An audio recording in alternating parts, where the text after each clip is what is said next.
मंडळाच्या ग्रामदैवत असलेल्या अंबादेवी संस्थानच्या नवसाच्या होळीची चर्चा आहे। दरवर्षीप्रमाणे याही वर्षी नवसाच्या होळीचं दहन उत्साहात पार पडलं। माघ पौर्णिमेपासून होळी उत्सवाची ही औपचारिक सुरुवात होते।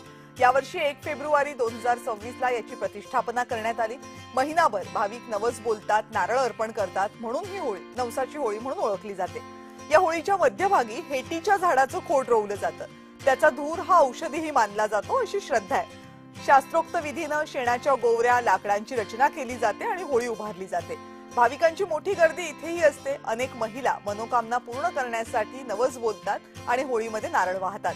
अंबादेवी मंदिर संस्थाच्या नोंदीनुसार ही परंपरा जवळपास 152 वर्षांपेक्षा जास्त काळ अखंडपणे सुरू आहे। आज या होळीची सूर्यास्ताच्या वेळी विधिवत पूजा करण्यात आली आणि त्यानंतर होळीचं दहन करण्यात आलं। यावेळी शेकडो भाविकांच्या उपस्थितीत हा सोहळा पार पडला।